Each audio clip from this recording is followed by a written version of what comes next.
Yesterday, I was happy when I was with you, and we dreamt of our love. Life gives us sadness and forcefully casts out our dreams. Life also gives us hope and splendor when we renounce the illusion of our love. Yesterday, I was happy with you, dreaming of our love.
Y castiga con dureza, destrozando nuestros sueños.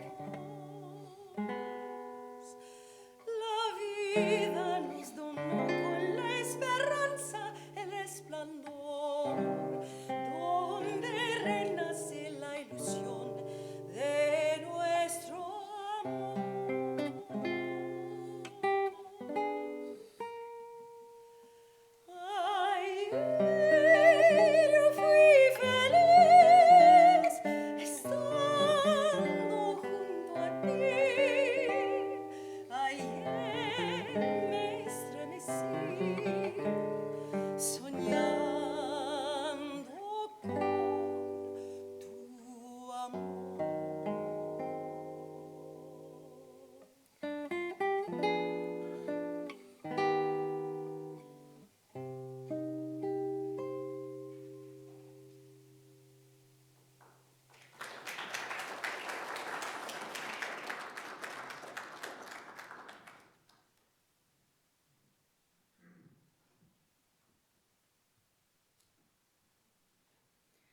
Morning, Birmingham Unitarian Church.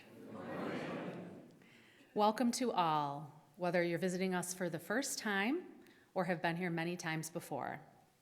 Whether you're joining us here in the sanctuary, remotely via Zoom, or watching this recording later, it's good to connect with you. Today, children will be with us in the sanctuary throughout the service. The family room, just to the left at the back of the sanctuary, with audio of the service piped in, is open for parents and children. Sorry, that's not right. I gave you the wrong script. Oh. You're staying through a story. Yes, we have a story today, and children will be with us to hear the story, and then they will leave to go to their activities. Sorry about that. And we do have care in the nursery on our lower level for infants and children through age 5. By greeting our virtual neighbors, we build a bridge between online and in-person participants. First, we'll project on our screen the image of folks who are currently with us on Zoom, and if you're comfortable doing so, please turn on your cameras and give us a wave.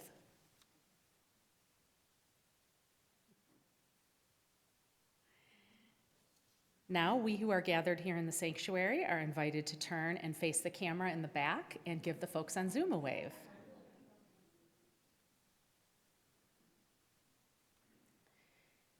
If you're with us in person, we invite you to join us after the service for coffee and conversation in Hodas Hall, which is located to the left after you exit the sanctuary. Our newcomer table is a place where visitors and newcomers can meet and chat with members of the congregation and with each other. All are encouraged to drop by, just look for the colorful sign. If you're with us on Zoom, you can stay on the call for a virtual coffee hour immediately after the service ends. Whenever, however, and wherever we connect with BUC, we are building this beloved community.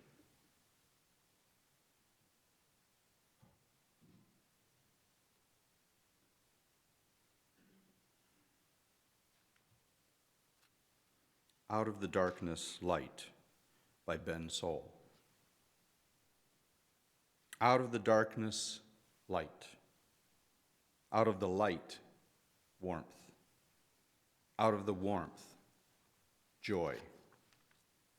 Out of the joy, togetherness.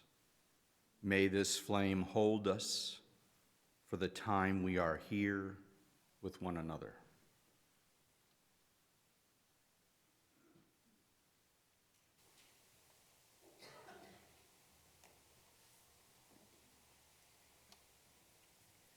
Invite you now to rise in body or in spirit and join in singing Blessed Spirit of My Life, hymn number 86.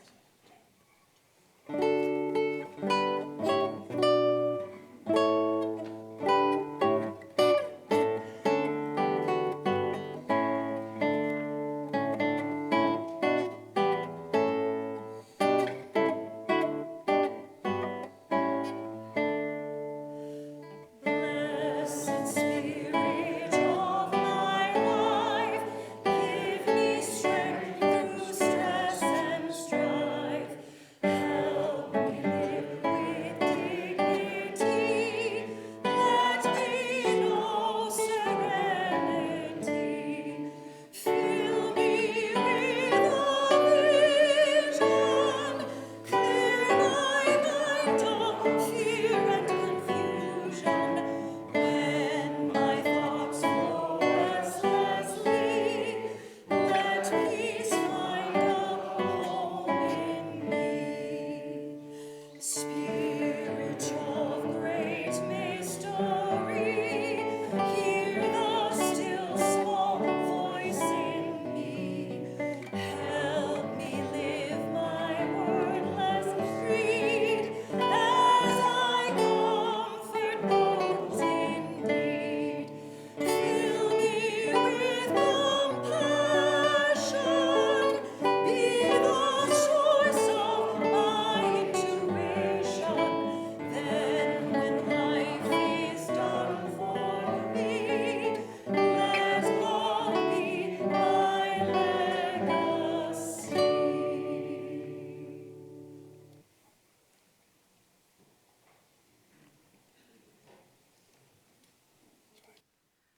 We gather here to seek the truth, to grow in love, to join in service, to celebrate life's beauty and find healing for its pain, to honor our kinship with each other and with the earth, to create a more compassionate world beginning with ourselves, to wonder at the mystery that gave us birth, to find courage for the journey's end, and to listen for the wisdom that guides us in the quietness of this moment.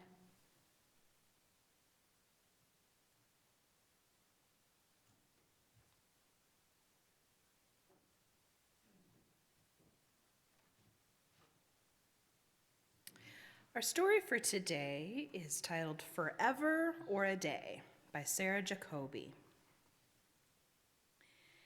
If you look closely, you can see it. You can almost touch it. It can be precise, like pouring the first cup of tea, or picking the perfect shoe. It's especially clear when you're late. Some people pay a lot of attention to it. Some don't. Sometimes it seems far, far away, like when you'll be old, gazing out at the sea. It's a drumbeat. Ba-bum, ba-bum, ba-bum. Is this what forever feels like? Sometimes it helps the bus arrive. Sometimes it doesn't. Perhaps it is the twitch of a whisker or the swish of a tail, as quick as a heartbeat skip hello. The more you try to hold it, the better it hides. Where does it go? Can we stay longer? It can come and go and you never even notice it was there. I've shut my eyes, gone to sleep, stared at the sun, run backwards really fast, but it keeps going. You cannot hold it. You cannot give it to someone. We've only got what we've got. Whether it's a drum beat, a whisker twitch, lost or found, I love the time I have with you. At this time, we will have our children and youth meet us in the pavilion as we head off to our classes. For you shall go out in joy, for you shall go out in joy, and come back in peace, and come back in peace.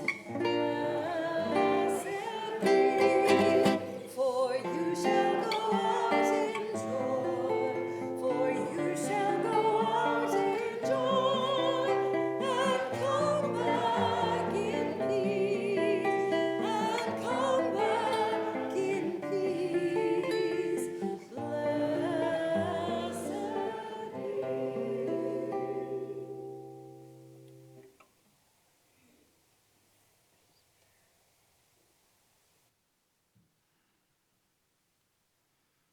The mission of Birmingham Unitarian Church is to be a free and welcoming religious community that encourages lives of integrity, learning, service, and joy.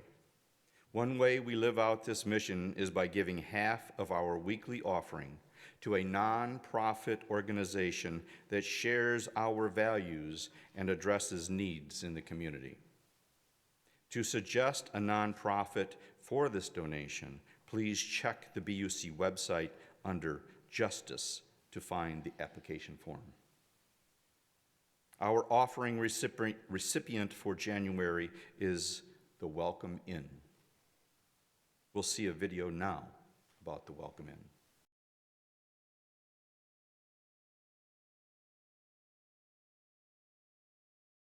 People are homeless. Homeless adults have an average monthly income of $662. Over 49% have a long-term mental or physical disability, and 57% of the chronically homeless are Black. At any given time in Oakland County, there are approximately 1,200 people experiencing homelessness. Of the 1,200 plus people experiencing homelessness in Oakland County, 50% are male, 46% are female, and 4% are trans or non-binary. By race, 60% are Black, 29% are white, and 11% are multiracial or other. Approximately 400 people in Oakland County are chronically homeless. This means a person has been homeless for at least 12 continuous months, or 4 times in 3 years. 10% of those who become homeless each year become homeless for the long term. These individuals use 50% of all available resources. The homeless don't need pity, they need help. Since 2003, Welcome Inn has provided emergency winter shelter and year-round access to food, clothing, case management, medical care, and showers/hygiene care. During an average 18-week winter season, Welcome Inn serves over 12,150 meals, cares for over 250 unique guests, and accommodates 60 guests daily. They also provide 600 bus passes, facilitate over 500 shower visits, 600 loads of laundry, and 200 medical service meetings. Based in Royal Oak, Welcome Inn is a place where hope grows and lives are transformed. We support real people with real feelings and real emotions because compassion strengthens our whole community.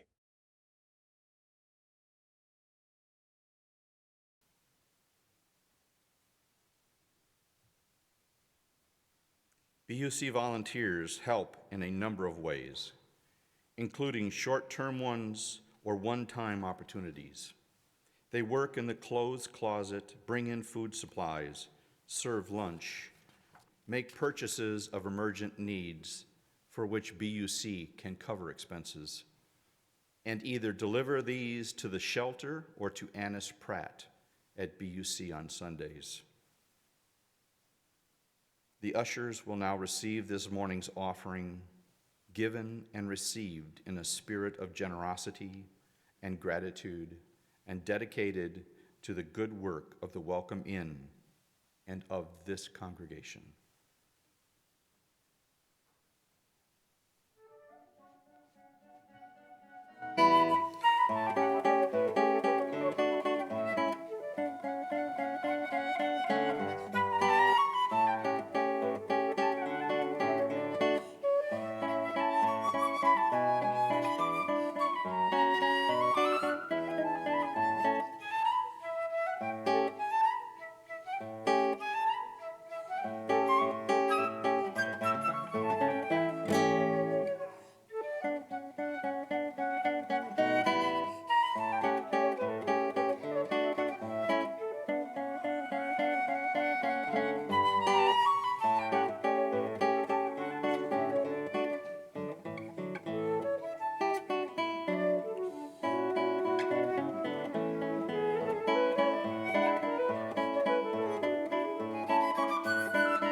Among other wonders of our lives, we are alive with one another.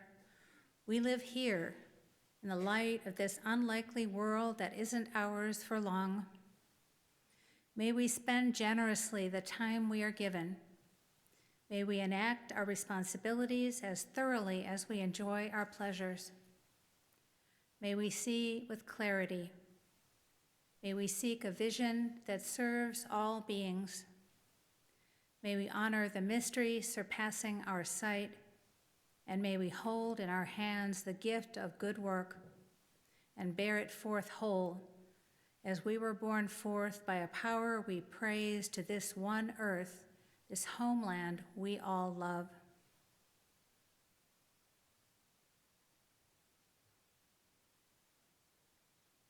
We hold each other in our hearts and minds with all our joys and all our sorrows.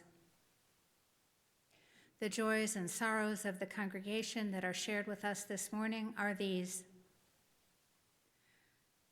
Chancel flowers are from Matt, Ned, and Ed Sharples to honor Diane's birthday and in memory of mother and wife. From Kelly Taylor, a joy.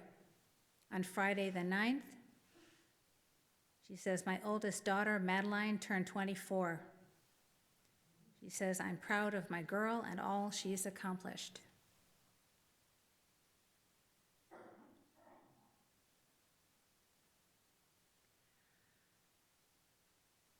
We are horrified and saddened by the fatal shooting of Renee Good in Minneapolis and by so many senseless acts.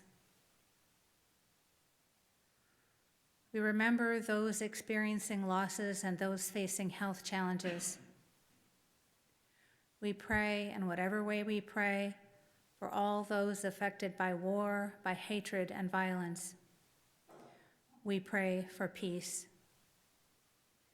Even when the cares of the world weigh on us, may we find joy in our connections with each other and in the pleasures that life holds.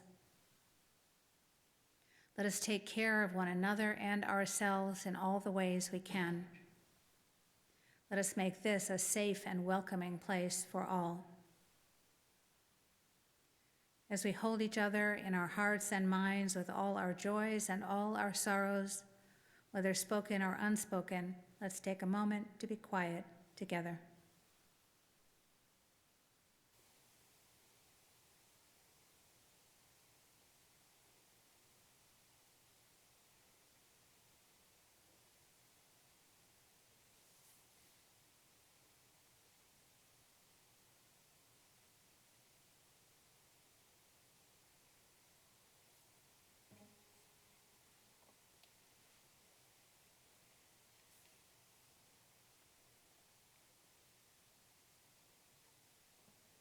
Please join in singing Spirit of Life.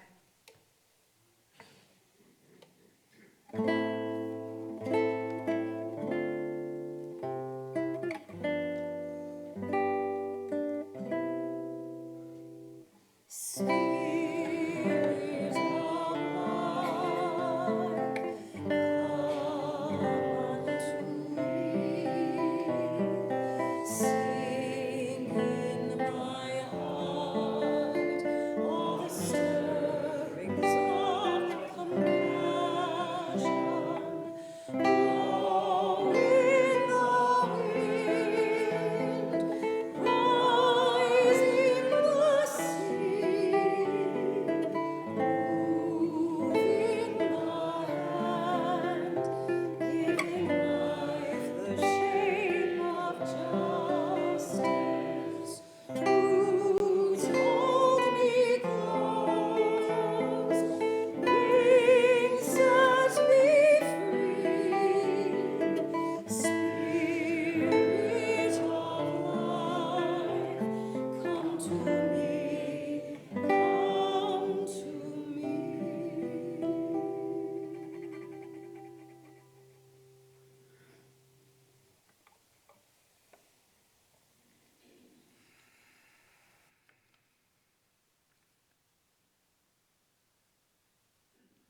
Quotation from E.B. White.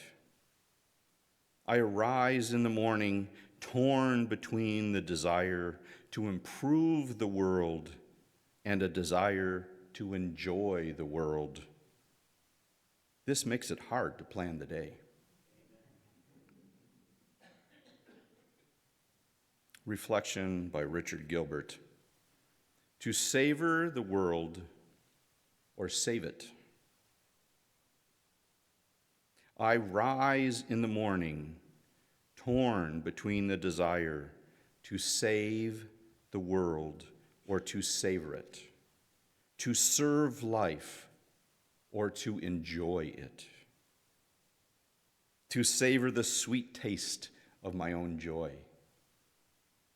or to share the bitter cup of my neighbor, to celebrate life with an exuberant step, or to struggle for the life of the heavy laden. What am I to do when the quilt at my bounty clouds the sky of my vision?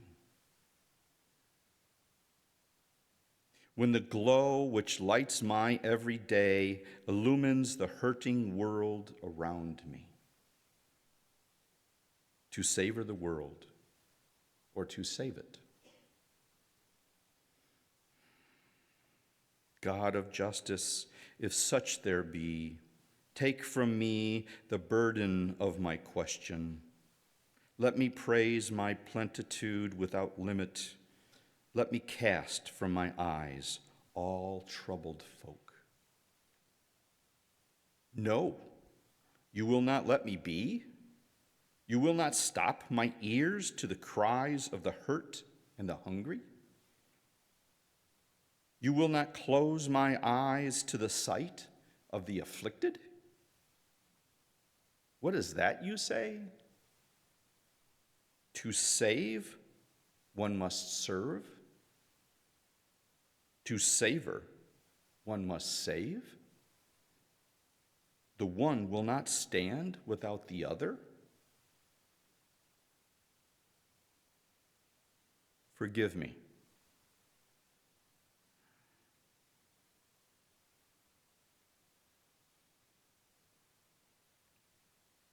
Forgive me in my preoccupation with myself,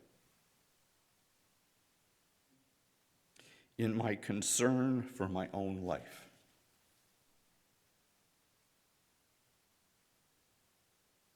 I had forgotten. Forgive me, God of justice.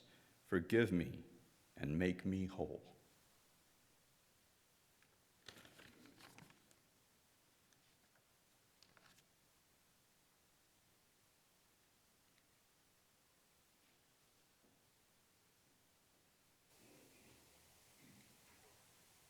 My darling dear, at least believe me, without you my heart languishes. Your faithful admirer always sighs, "Stop, cruel one, being so harsh." My darling dear, at least believe me, without you my heart languishes.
My sermon today is about mortality. The first time I announced that I was planning a sermon about mortality, a congregant asked me, "So, are you in favor?" And I replied, "Yes, on the whole, I am in favor of mortality. except when death comes too soon or too late. But the topic really is life, not death. The question is, how will we live our lives? Not just how will we live our lives so they are worth dying for, but how will we live our lives so they are worth living for? This is one of those times when I wonder how I dare. How dare I talk about life and death as if I know anything about it? But I know, and so do you, how fragile and how fierce life is. And that's why it matters to talk about and think about mortality. In recent days, I've been reading about the life and death of Renee Nicole Good. According to people who knew her, she was a loving person who lived for what she believed in. And she did not deserve to die. Her death brings up so many questions about what's going on in this country. And I wonder whether this can be a watershed moment when we say, we're not going to live like this. What can we do? Let's figure it out.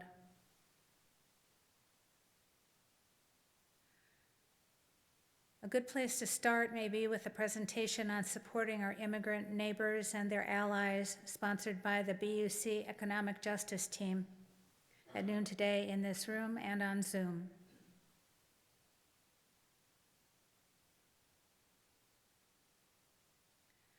Death can be a fascinating topic.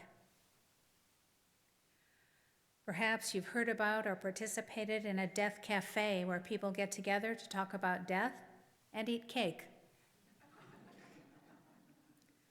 Sounds like a good combination.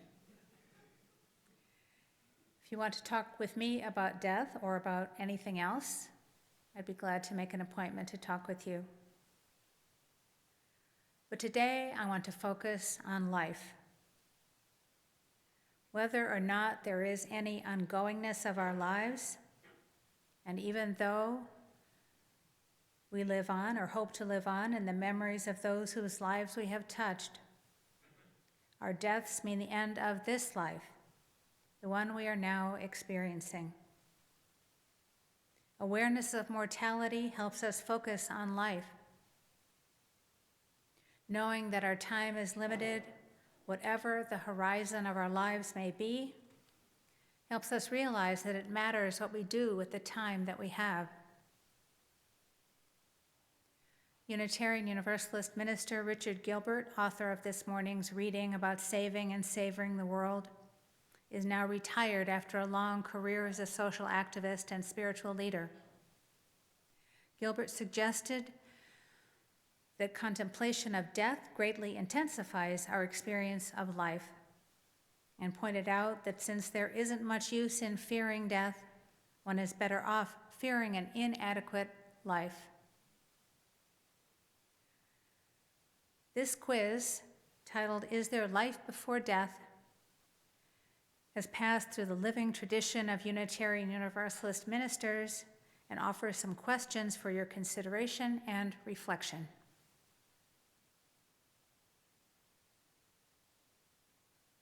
Have you heard the birds at dawn lately? Have you apologized to someone you have hurt? Have you laughed hard enough to make your stomach ache? Have you gotten down on your knees to make a sandcastle, play a board game with a child, or to pray?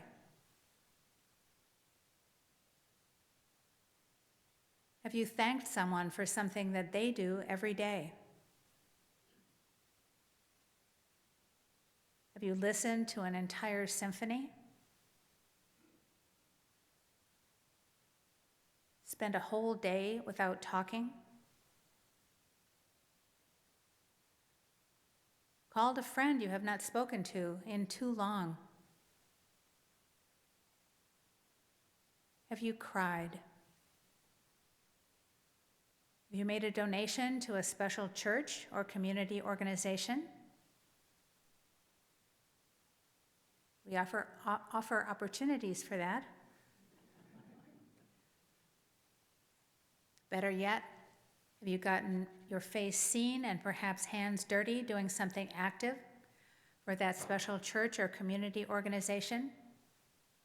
We offer opportunities for those things too. Have you blessed a loved one with a prayer of thanks? Visited a depressed friend? Written down a dream? Sung out loud in the shower or in public? Have you visited the place where you grew up? Have you listened to someone's pain without offering advice? Have you dared to share your own distress or a problem? Have you thought about death and the value of each day with clarity? I'm going to guess that most of us would have room for improvement, and maybe you would have different questions to ask yourself.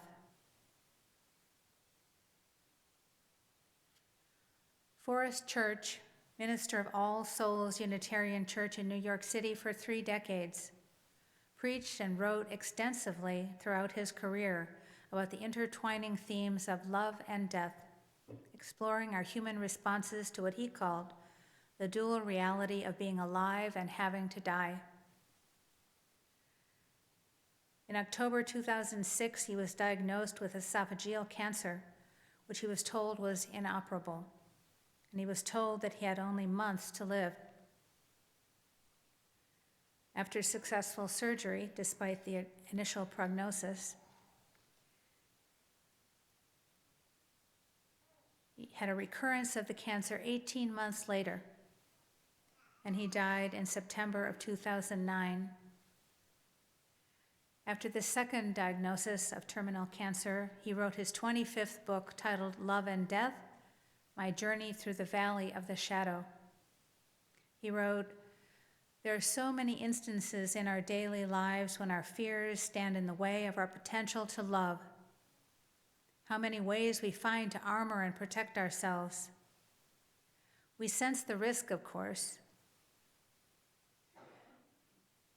Every time we open ourselves up, every time we share ourselves with another, every time we commit ourselves to a cause or to a task that awaits our doing, we risk so very much. We risk disappointment. We risk failure. We risk being rebuffed or being embarrassed or being inadequate. And beyond these things, we risk the enormous pain of loss. For instance, however much we try, we cannot fully protect our loved ones from illness or death. However much we love them, we cannot insulate them from failure and disappointment. However much we would wish to, there are times when we are powerless to heal or save. We pay for love with pain, but love is worth the cost. As he faced the immediacy of his own death, Church provided some philosophical and theological musings as well as some practical suggestions about how to live with that dual reality of being alive and having to die. He suggested that to be free to accept death is to be free, period. And he offered what he called hints to live fully and to be free to accept death. And here I paraphrase liberally and at length. He said, "Begin here. So much of what we want, we have already. Begin now. You have everything you need, plus the bonus of today, one day more than you will have if you wait until tomorrow. Begin as you are. At your fingertips is a treasure trove of memories and dreams. Put one good memory together with one good dream, and you are ready to begin. Begin by doing what you can. No more, but also no less. You can't do the impossible, but so much is possible.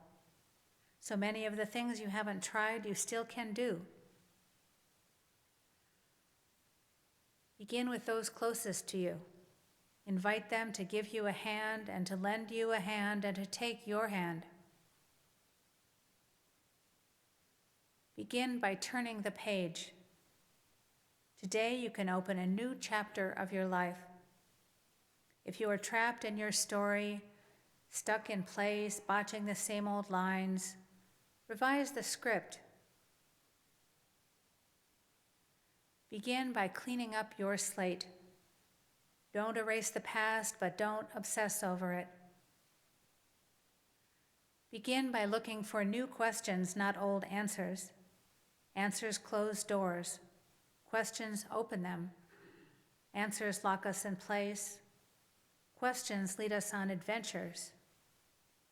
The more questions we have, the farther we can see.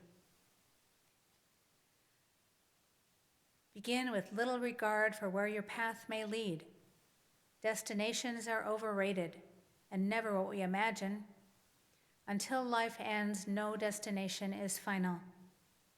In fact, the best destinations are those we look back upon as new beginnings. Invest your joy in the journey. Begin in the middle. Our lives will end mid-story, and so why not begin there?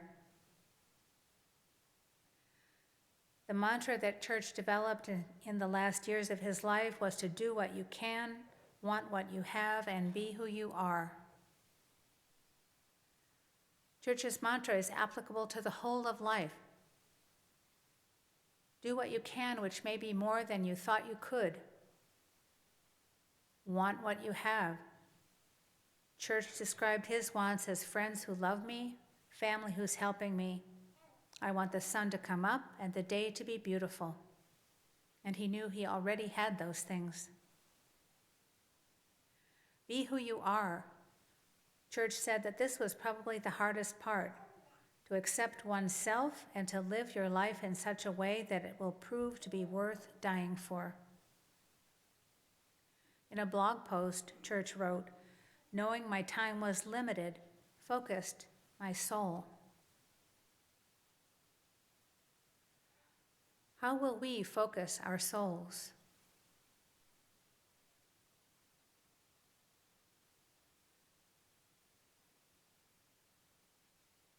I often end a memorial service with a variation on these words adapted from Unitarian Universalist minister Maureen Kaloran. Mindful of our own mortality and of the value of life, may we here and now resolve to live a little more closely to our values, to speak up for the things we believe in. There's someone speaking up for what they believe in. To care a little more deeply for others, to risk a little more often. And on this day, may we tell someone very clearly that they are valued and they are loved. This is what we can do to honor our loved one. Mindful of our mortality and of the value of life, these go together. How will we live our lives mindful of our own mortality and of the value of life?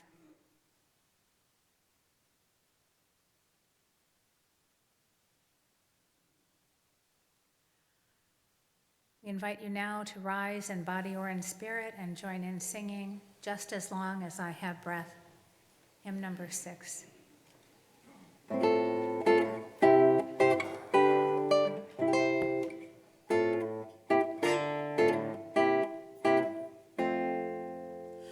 Just as long as I have breath, I must answer yes to life.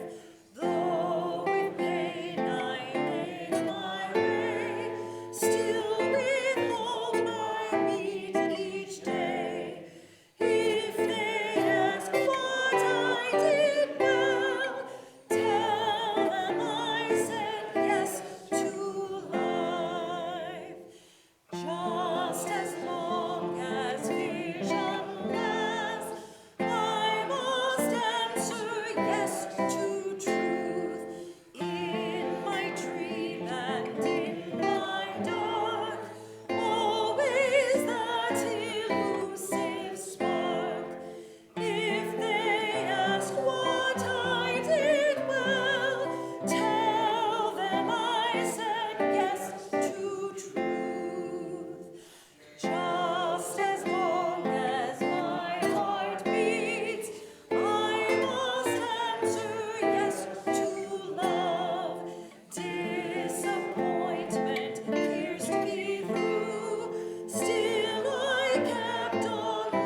Dawn and the Dusk by Carl Seberg.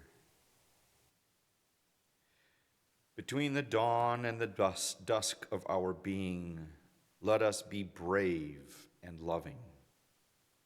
In our little passage through the light, let us sustain and forward the human venture in gentleness, in service, and in thought. Amen.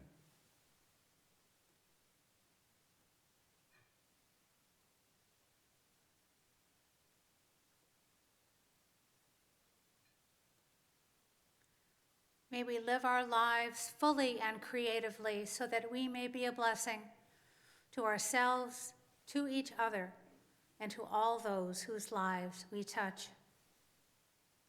Please remain seated during the postlude.